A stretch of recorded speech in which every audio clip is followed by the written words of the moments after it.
From Galilee. I know it's unexpected, and of course, we just had our Facebook Live last night speaking about Bible prophecy. But I think that this report is very, very urgent and very, very important to those who, love Bible prophecy, but also love to understand what's behind the news and want to connect current events with indeed Bible prophecy. So we've been talking much about Ezekiel's war, but a giant step towards the fulfillment of Ezekiel was taken this morning in Tehran, in Iran. And let me explain what really is going on. Iran had successfully tested the S-300 anti-aircraft missile defense system that was purchased by them from Russia in 2016. The negotiations regarding that took place for the longest time, but thanks to the Obama administration and the Iran deal, Putin felt free and comfortable to sell those systems to Iran. And basically, by doing so, he blocked all option of military action against Iran's nuclear program. Once again, the S-300 system is now operational, and that means there is no way for any air force in the world at this point to successfully carry out any attack on Iran's nuclear program. They already positioned some of the systems around the Fordo nuclear reactor, but also in other key locations. And what you need to understand about that particular system is that it's very deadly. It's something that the Russians have been working on for the longest time, and right now they perfected it.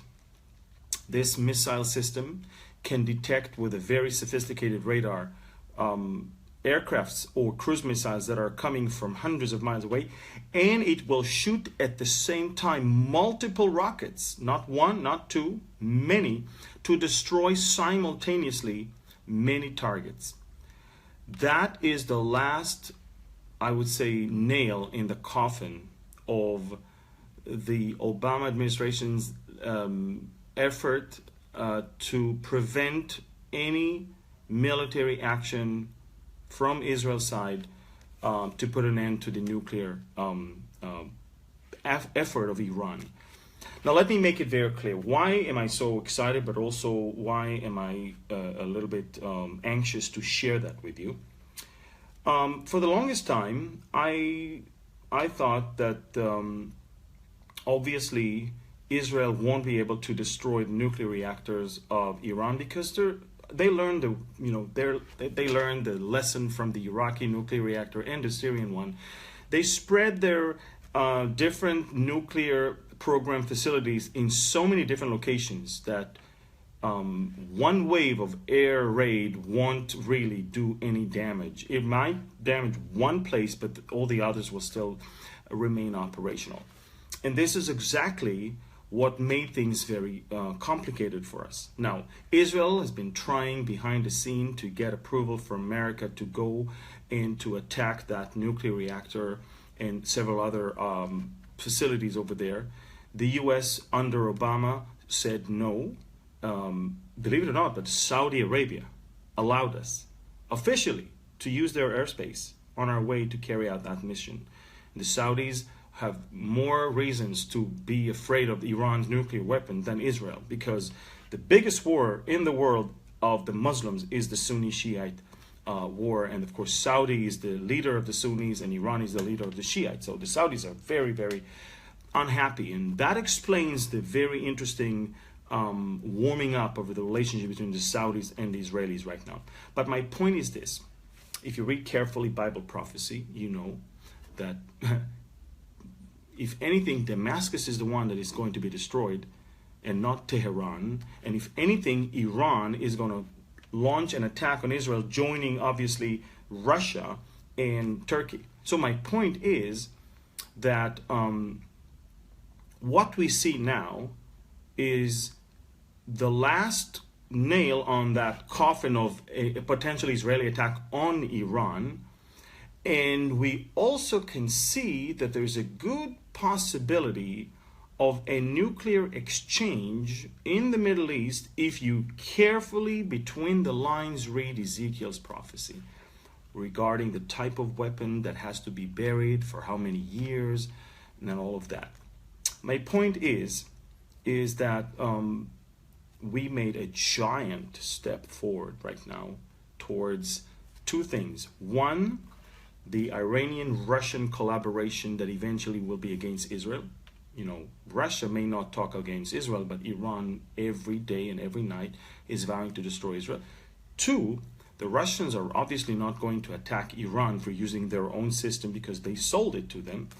The Russians, by selling that weapon system to the Iranians, basically said, woe to you, Israel, if you will ever touch the Iranian nuclear program. And last but not least, we can clearly see that the Russians are dictating the moves in the Middle East right now. That probably is the reason why Benjamin Netanyahu is rushing to Moscow next week to speak to Vladimir Putin about the Iranian problems. It's just that I don't see the point of talking to Vladimir Putin about Iran when Vladimir Putin himself is the one who is arming Iran and selling them all those weapon systems. You have to understand, Iran finds in Russia an ally for a reason or for a season. Russia needs Iran right now because Russia needs to sell weapon systems. Russia is in a great deficit in their cash flow because of the completely very, very disappointing record low price of the oil, which Russia is exporting and it's depending on. And so Russia needs money, Iran needs those weapons, and there you go, you found those joint interests over there. Ladies and gentlemen, Iran and Russia are now closer than ever. And when Iran says that the system is operational, that means if anyone had in mind that President Trump right now in the White House will allow Israel to go and attack Iran's nuclear program, right now I can tell you, Israel itself will not even ask permission to do that because we will not go on that suicide mission ourselves. The reason why they were pushing so fast to make that system operational is because of the elections in the United States. Trust me, if Hillary Clinton was the president of America, the Iranians would be taking their time, knowing that the administration in America will be the one who will block the efforts of Israel to bring an end to their nuclear program. Since Trump is singing completely different melody than Obama, and since Trump is very strongly coming against the violation of the Iranian in that nuclear deal, and he's imposed new sanctions on them, the Iranians decided it's time to move forward, make that system operational in case, God forbid, Saudi, America, and Israel will join hands in order to bring an end to their nuclear program. Ladies and gentlemen, now it's a fact, now it's a done deal. Iran is going to have nuclear weapons at some point because there is no way, operational way, military way for Israel to stop it from happening. And that, of course, brings the Middle East into a completely new phase, a phase where Israel is going to face I would say, opposition, and will have, obviously, the American backing won't really matter here because Russia is in the Middle East. Russia is physically in the Middle East, not America. And if the Russians are allowing the Iranians to do whatever they want, then Israel is completely exposed and vulnerable. Remember, Ezekiel 38 is not talking about America helping Israel. It's not talking about Saudi helping Israel. It's not talking about Europe helping Israel. If Ezekiel says anything about Saudi, about Europe, and about America, is that they will probably criticize the attack, but not more than that. Wow. So we're moving forward. We're moving ahead. things are escalating in the Middle East. A good friend of mine, Pastor J.D. Farag, said that the election of Donald Trump escalates, or maybe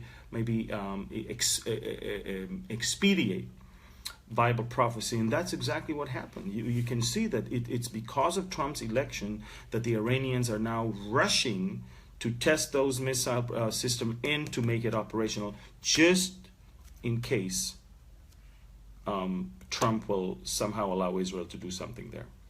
Very, very interesting. I thought it's worth updating you. These are breaking news. These are important news. And for Bible prophecy, this is a giant step for the fulfillment of Ezekiel chapter 38. So, having that in mind, I want to remind you all that Jesus is still on the throne. I want to remind you all that we, the children of God, can only look up and see that our redemption is drawing near. I mean, I don't believe that we, the believers, will be here to see the war that will eventually bring about the rise of the Antichrist, who will introduce peace to Israel and to the Middle East at the end. So, wow, things are definitely escalating. Things are definitely moving forward very, very fast. I'm super excited, and I can't wait to see what's next. Pay attention that right now Benjamin Netanyahu is very busy in building up a new coalition of the moderate Sunni countries like Saudi, the Gulf countries, Qatar, and all of that, because they have more reasons to be afraid of Iran than Israel does. And they find in Israel right now more of a partner than an enemy. And they understand that the enemy of my enemy is my friend. And therefore, it started in Washington about 2.5 weeks ago, that President Trump and Benjamin Netanyahu spoke of a much broader regional peace deal than just the Israeli-Palestinian track. Really, to be honest, nobody cares much about the Palestinian-Israeli track right now. The problems in the Middle East are much greater than that nonsense of two states, which is completely not even doable, because the other side is not even accepting the Israeli state as a fact. But I do need you to understand, the Bible doesn't talk about two-state solution. The Bible doesn't talk about the Palestinian state. The Bible is talking about Iran attacking Israel. The Bible is talking about some sort of a nuclear exchange. The Bible is talking about Russians' involvement in the Middle East. So we must get out of that, concentration on the Israeli-Palestinian thing. We must take a step backwards and look at the whole picture. And the whole picture is much bigger and much brighter and much more interesting, if I may say. These are amazing days. I hope that you guys are following and walking with the Lord. I hope that you guys really have things right with the Lord. I hope that you guys understand that the priorities in these days, in these times, in these seasons should change. There's no point, there's no time for pitiful arguments or fights with family members and friends.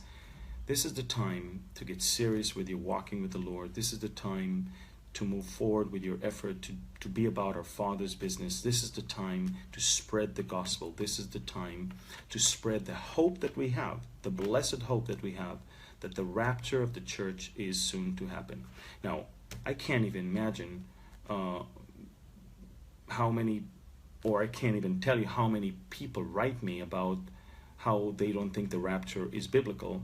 Well, I always send you back to the Bible, not only to 1 Corinthians chapter 15, but also to 1 Thessalonians chapter 4.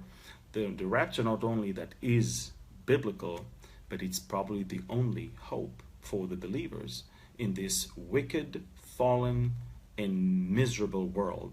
We're not of this world. We're not to stay in this world. We are to be taken.